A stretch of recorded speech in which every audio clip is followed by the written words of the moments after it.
नमस्कार दोस्तों, मैं सतीश सुमन आपके अपने YouTube चैनल श्रेष्ठ भारत में आपका स्वागत करता हूं। दोस्तों, हमने पिछली वीडियो में पढ़ा था संविधान में राज्यपाल के कार्य और शक्तियों के बारे में। आज हम पढ़ेंगे हिंदी ग्रामर में संधि और संधि में पढ़ेंगे हम स्वर संधि। तो जिन्होंने अभी तक हमारे चैनल को सब्सक्राइब नहीं किया है तो प्लीज चैनल को सब्सक्राइब कर लें, बगल में जो बेल आइकन है उसे भी क्लिक कर दें ताकि हमारी हर वीडियो का नोटिफिकेशन आप तक पहुंचता रहे। पढ़ेंगे हम संधि और संधि में पढ़ेंगे हम स्वर संधि। संधि में पढ़ेंगे हम स्वर संधि। तो उससे पहले हम संधि की परिभाषा देख लेते हैं। संधि की परिभाषा है कि जब दो निकटवर्ती वर्ण आपस में मिलकर विकार उत्पन्न करते हैं या परिवर्तन करते हैं तो उसे संधि कहते हैं। या हम ऐसे कह सकते हैं कि पहले पद का अंतिम वर्ण और दूसरे पद का प्रथम वर्ण मिलकर जब कोई नया शब्द बनता है या फिर शब्द में कोई परिवर्तन आता है उसे संधि कहते हैं। ठीक है। या हम ऐसे कह सकते हैं कि वर्णों के मेल से जो विकार उत्पन्न होता है उसे संधि कहते हैं। ठीक है। जैसे हिम प्लस आले। ठीक है।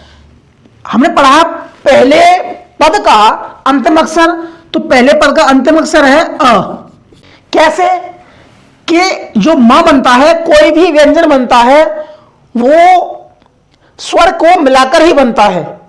अगर उसमें से स्वर हटा दिया जाए तो वो आधा हो जाएगा और वह उच्चारण नहीं कर सकते उस वर्ण को। तो इसमें क्या है, म में क्या है, आधा म और अ शामिल है, तब दोनों को मिलाकर म बनता है। यानी कि इसमें जो अंतिम वर्ण है वो है अ और इसका दूसरे पद का जो पहला वर्ण है वो है आ।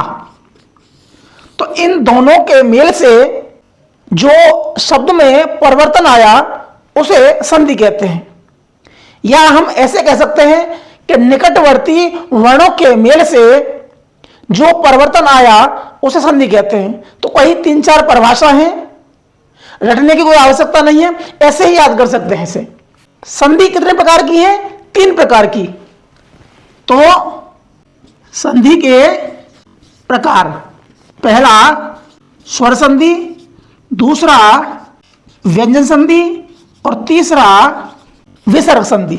ठीक है। संधि के प्रकार कितने हैं? 3 प्रकार, स्वर, व्यंजन और विसर्ग। तो ये पहचान है तीनों संधियों की।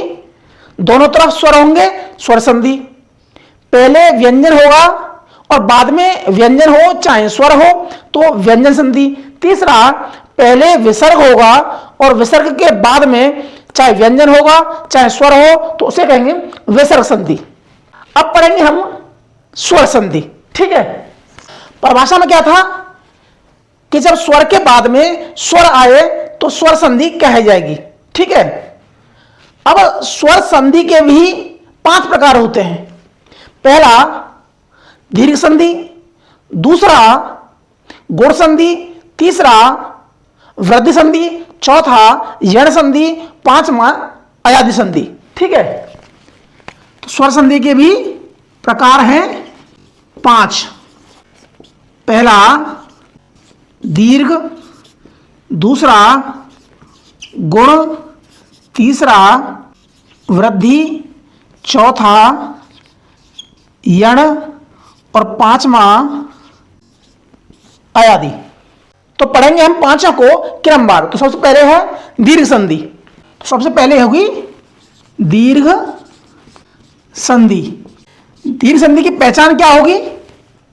जब दोनों तरफ सवर्ण स्वर होंगे, यानी कि दोनों तरफ एक से या एक ही जाति के एक से स्वर होंगे तो उसे दीर्घ संधि कह देंगे और वह अपने वर्ण का दीर्घ स्वर हो जाएगा।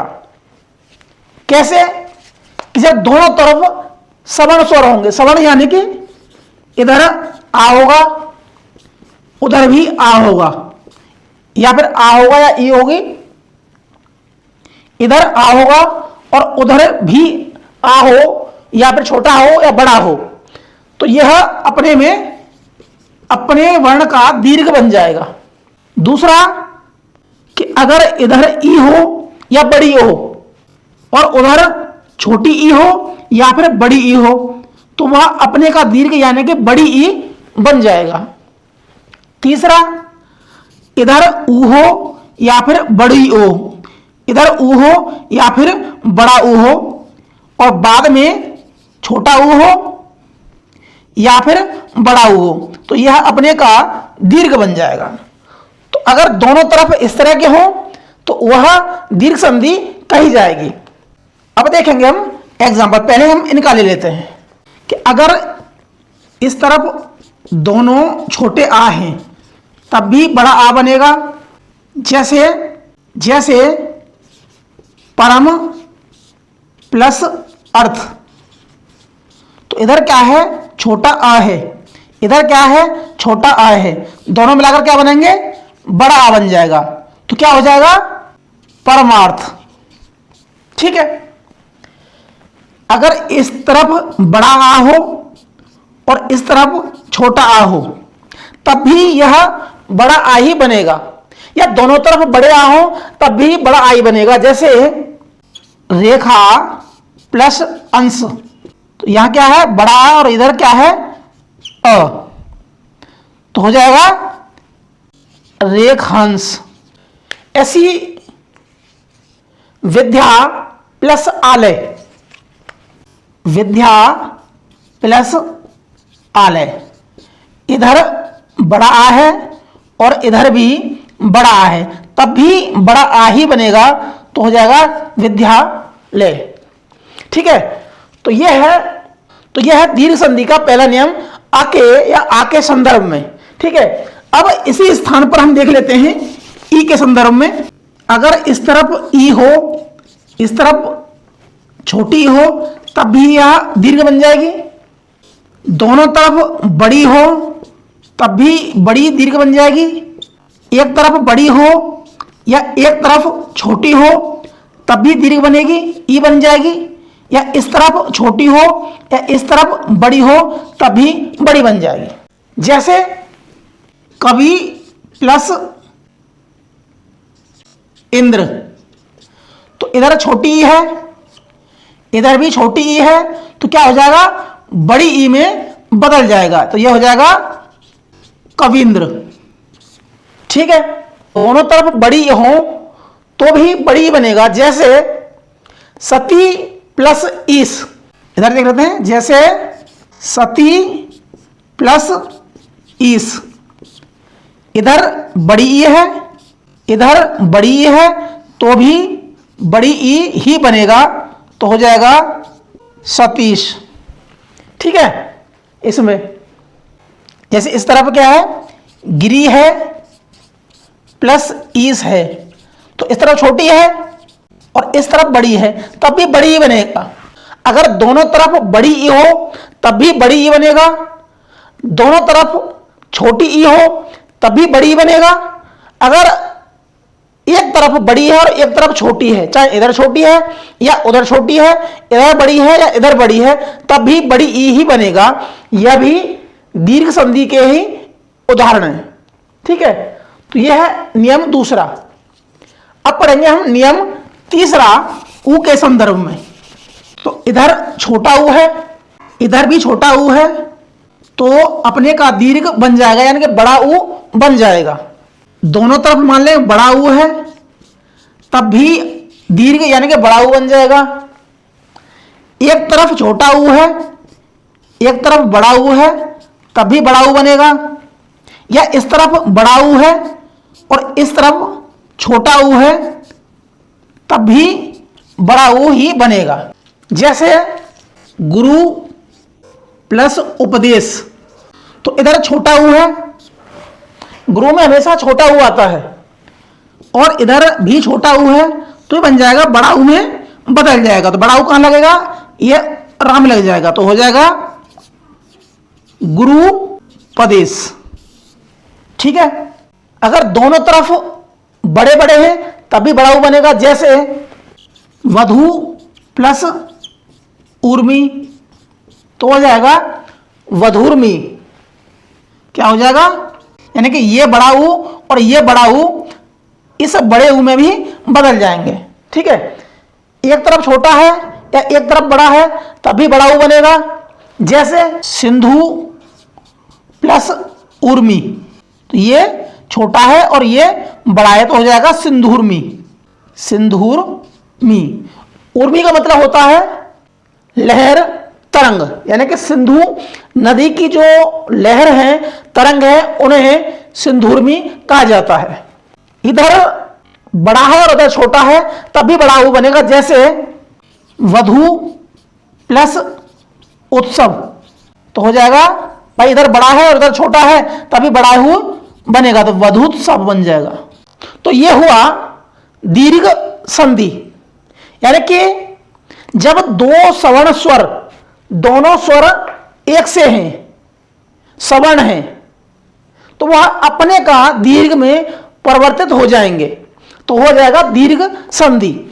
यहां भी ई के संदर्भ में देख रहे थे, दोनों तरफ ई थी तो वो भी ई में बदल रही थी, तो ये है दीर्घ संधि।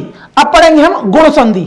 गुण संधि की पहचान यह है कि अगर आ या आ के बाद अगर छोटी ई या फिर बड़ी ही आ जाए तो यह छोटी ए में बदल जाएंगे, या फिर छोटा आ या बड़ा आ के साथ में छोटा ऊ आ जाए या फिर बड़ा ऊ आ जाए तो वह छोटे ओ में बदल जाएंगे।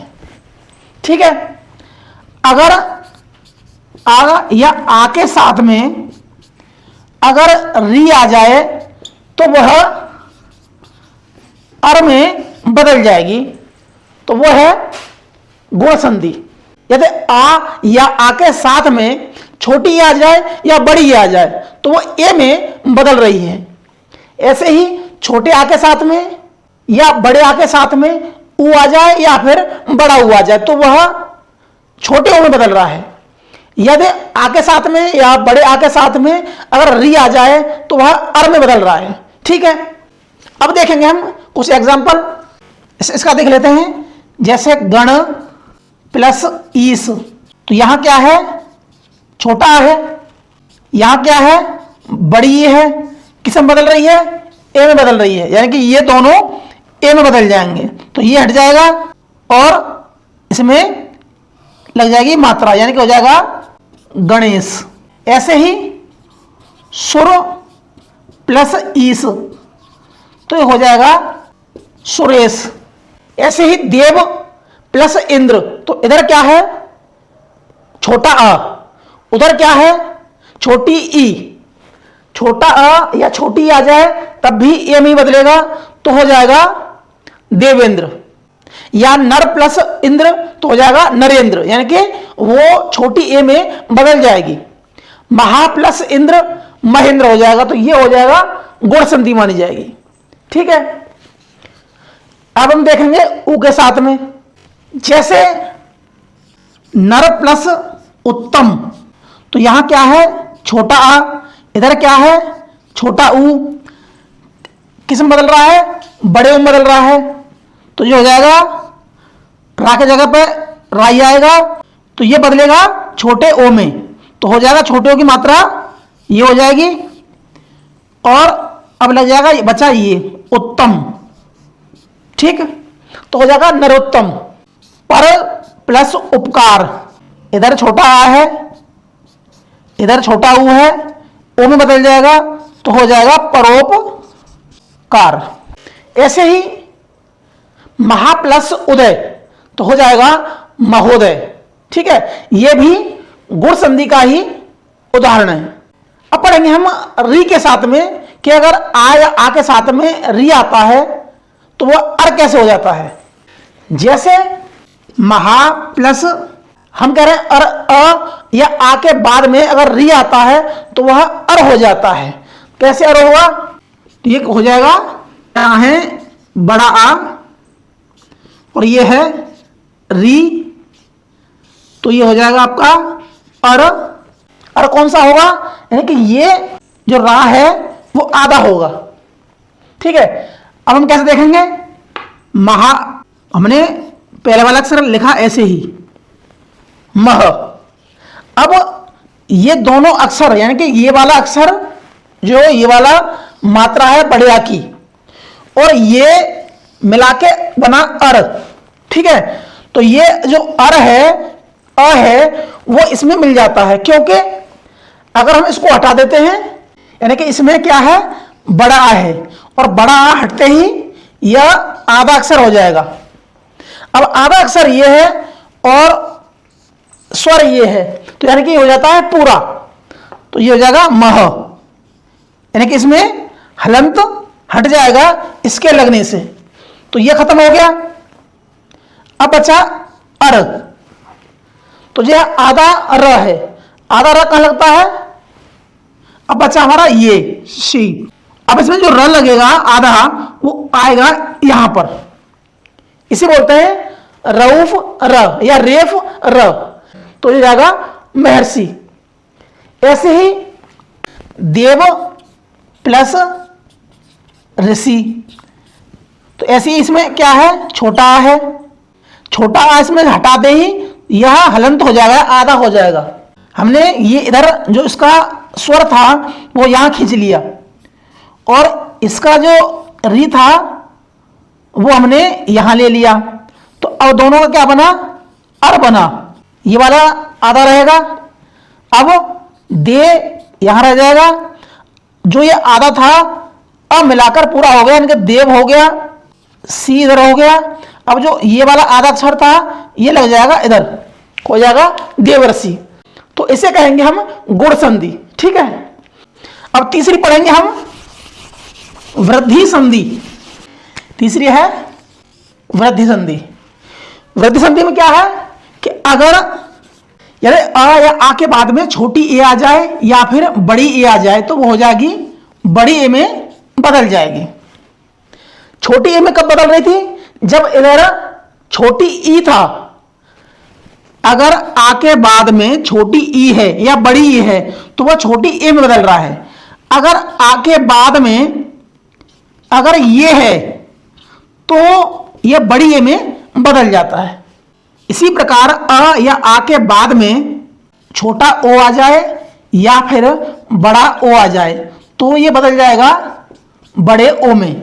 जैसे एक प्लस एक, तो इधर क्या है, छोटा शामिल है इसमें, इधर क्या है, ए है, किस में बदल रही है, बड़ी ए में बदल रही है, तो यहां हो जाएगा एक एक।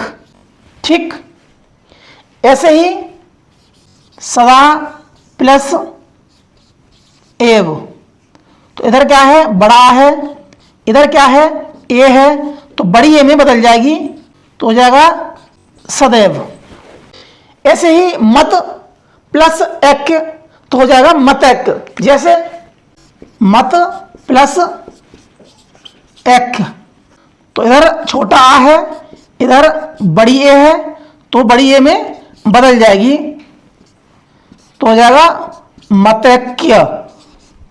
ठीक है, तो ये वृद्धि संधि के एग्जाम्पल हैं। दूसरा, अगर ओ के साथ में आ जाए तो हो जाएगा बड़ा ओ। जैसे महा प्लस औषधि, तो इधर क्या है, बड़ा आ आया, उसके बाद में बड़ा ओ आया, किस में बदला, बड़े ओ में बदला, तो हो जाएगा महोषधि। ठीक है, महा प्लस औषधि हो जाएगा महोषधि। ऐसी वन प्लस औषधि वनौषधि हो जाएगा। ठीक है, तो ये हुई हमारी वृद्धि संधि। अब पढ़ेंगे हम यण संधि। यण संधि, गुण संधि में था कि अगर आ के बाद में छोटी ए आ जाए तो यह छोटी ए में बदल जाएगा, या आ के बाद में उ आ जाए तो वह छोटे ओ में बदल जाएगा। अब इसका कर देंगे हम उल्टा, गुण का उल्टा हो जाता है यण, यानी कि अब ये वाला अक्षर पहले लेंगे और ये वाला अक्षर बाद में लेंगे। परिभाषा क्या है इसकी, यदि ई या बड़ी के बाद में या छोटी ई के बाद या बड़ी ई के बाद में कोई भिन्न स्वर आए तो यह बदल जाएगा य में। इसी प्रकार अगर छोटा ऊ या बड़ा ऊ के बाद में कोई भिन्न स्वर आए तो बदल जाएगा वह व में। इसी प्रकार अगर री के बाद कोई भिन्न स्वर आए तो बदल जाएगा वो र में। ठीक है, अब देखेंगे इनके उदाहरण जिससे हम आसानी से समझ सकते हैं। पहले देखें हम इसका प्रति प्लस एक। इधर क्या है? छोटी ई। इधर क्या है? छोटी ए। ई आता है या ई के बाद में कोई भिन्न स्वर आता है तो वह य में बदल जाएगा। ठीक है, अब जो ई थी वो कहां थी? ता पे थी। अब जैसे ही हम ई को हटा देंगे, जिस व्यंजन पर मात्रा लग रही होगी ई की, वह आधी हो जाएगी, क्योंकि हमने स्वर हटा लिया। स्वर हटा लिया तो आधा हो जाएगा, तो हो जाएगा प्र, आधा ता हो जाएगा। अब ई और ए मिलाकर बना य। अब इधर ए है तो हो जाएगा ए, इधर का है हो जाएगा क, तो हो जाएगी प्रत्येक। दोबारा देखें, प्रति प्लस एक। यदि ई के बाद में या बड़ी के बाद में कोई भी स्वर आता, अगर यहां ए के बजाय आ आता तो यहां पर अ की मात्रा नहीं लगती। अगर यहां के बाद में उ आता, ई के बाद में उ आ जाए तो यहां छोटा उ है तो छोटू की मात्रा लग जाएगी, बड़ा उ है तो बड़ी की मात्रा लग जाएगी। तो यहां पर है छोटी ए, तो छोटी ए की मात्रा हमने यहां लगा दी है। और जिस अक्षर पर यह मात्रा लग रही होगी वह अक्षर आधा हो जाता है। ठीक है, बाकी सब कुछ सेम रहता है। जिसमें मात्रा लग रही है वो आधा हो जाएगा। इधर का जो ई है यह में बदल जाएगा, और जो इधर स्वर होगा, छोटा है तो कोई मात्रा नहीं होगी, बड़ा है तो बढ़िया की मात्रा लगेगी, बड़ा उ है तो बड़ी की मात्रा लगेगी। यानी कि जो भी स्वर होगा उसी की मात्रा यहां हम लगा देंगे, तो ये हो जाएगा यण संधि। एक और देखें एग्जांपल हम, इति प्लस आदि। इधर क्या है? छोटी ई, इधर क्या है? बड़ा आ। और हम कह रहे हैं कि ई के बाद में कोई भिन्न स्वर आ जाए तो वह य में बदल जाएगा, तो हमने ये बदला य में। अब मात्रा क्या है? बड़ा है तो हम बड़ा लगा देंगे। ठीक है, अब आ के बाद में क्या है? दी है, हम दी कर देंगे। अब यहां क्या है? जिस अक्षर पर मात्रा लग रही है छोटी की या बड़ी की, तो हम उसे आधा कर देंगे। आधा कर दिया। इससे पहले क्या है? छोटी ई, तो छोटी ई हो गया तो ये हो गया इत्यादि। ठीक, देवी प्लस अर्पण। यहां क्या है? बड़ी की मात्रा है। यहां क्या है? आ है। ई के बाद में कोई भिन्न स्वर आया, किस में बदला? य में बदला, तो ये हो जाएगा हमारा य। अब इसके बाद में क्या है? सेम उतार देंगे हम। ठीक, अब ई किस पे है?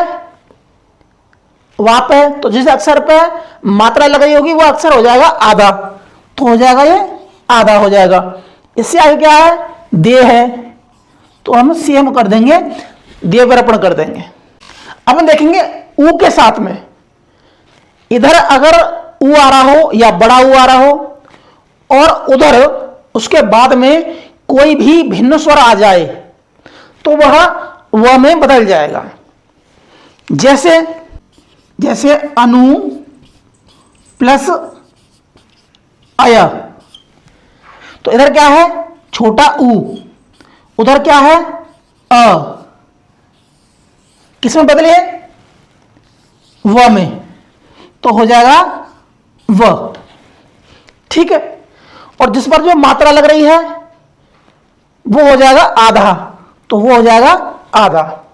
उसके आगे क्या है? अ। उसके आगे अ लगा दिया हमने, अ। लास्ट में क्या बच रहा है? य। तो हमने लगा दिया य। तो हो जाएगा अन्वय। मनु प्लस अंतर। इधर क्या है? छोटा ऊ। उधर क्या है? अ। किस में बदला? व में बदला।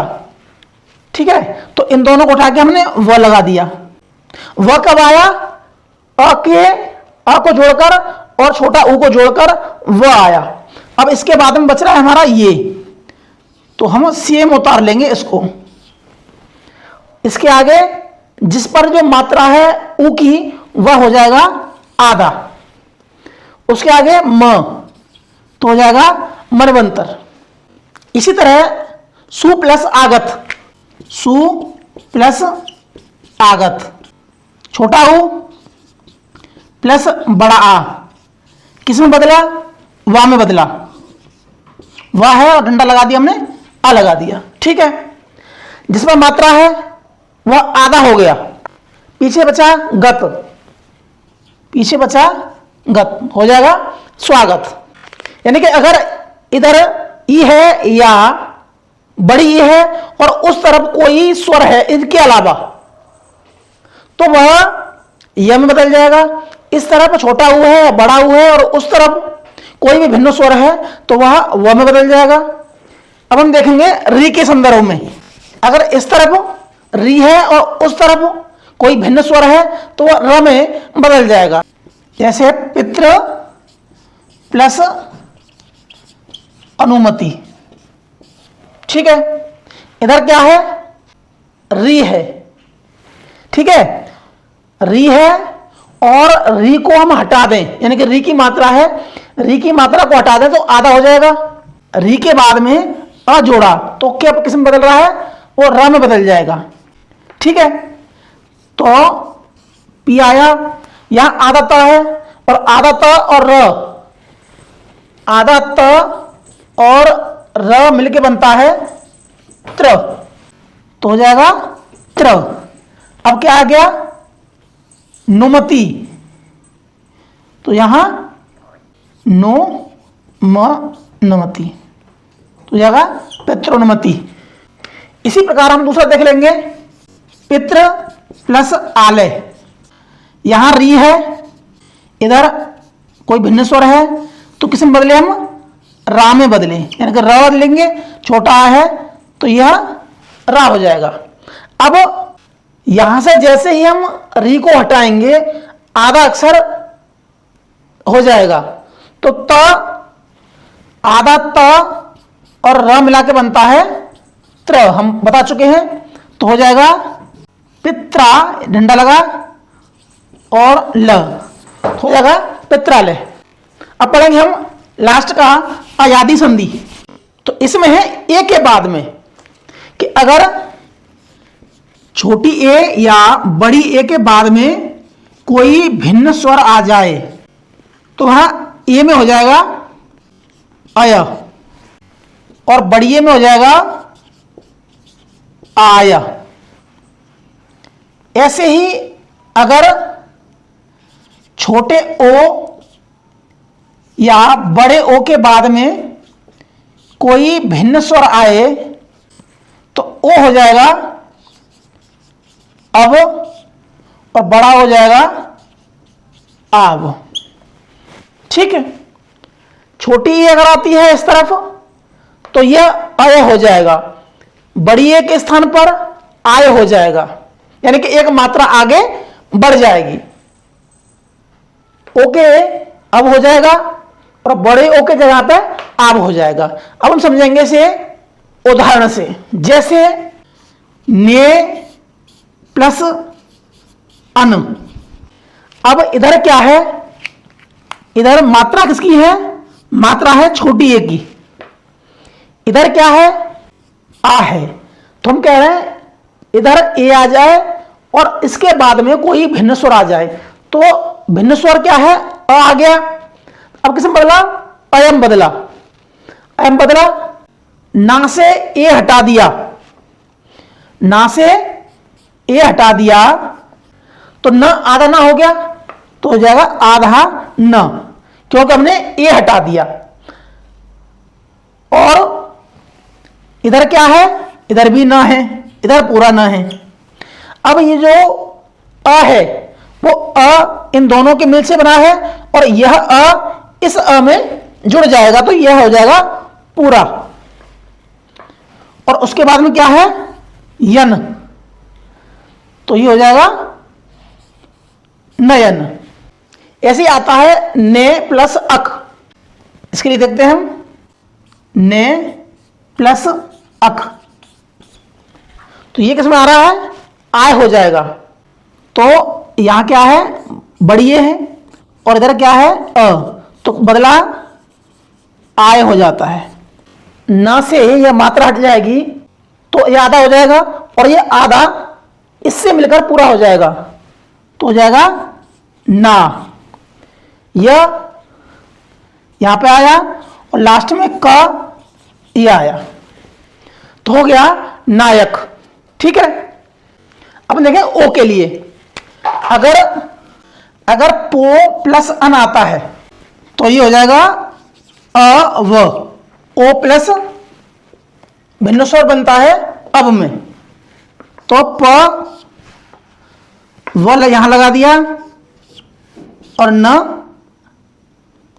व यहां लगा दिया, यह व यहां आ गया, और लास्ट का न यहां आ गया, होगा पवन। अगर इसमें दो मात्रा लगती हैं, बड़ा वो बन जाता है, तो यहां पर एक डंडा बढ़ जाता है, तो पावन हो जाएगा।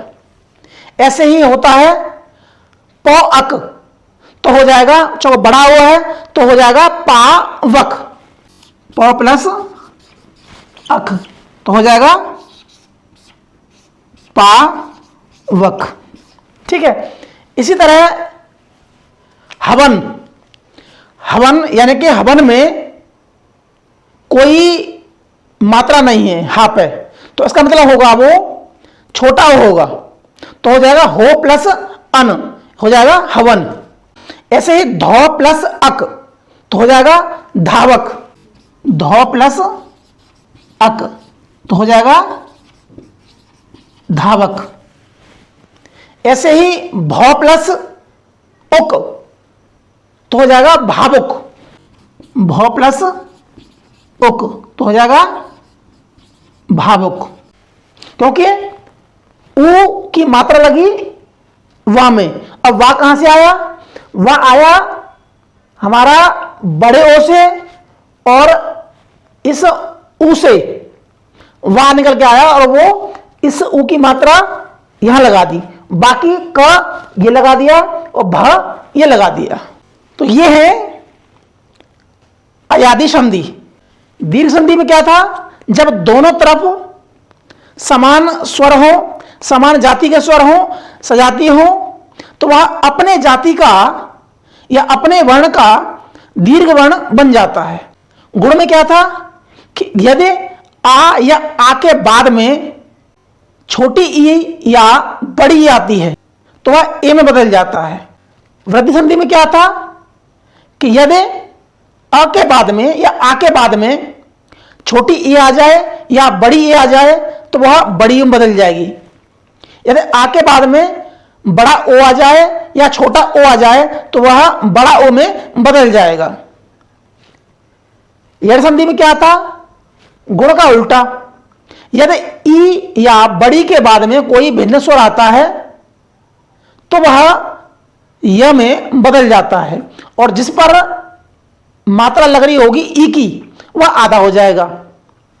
इसी प्रकार अगर यही चीज ऊ के साथ में आए या बड़े ऊ के साथ में आए तो वह व में बदल जाएगा, और जिस पर मात्रा होगी वो आधा हो जाएगा।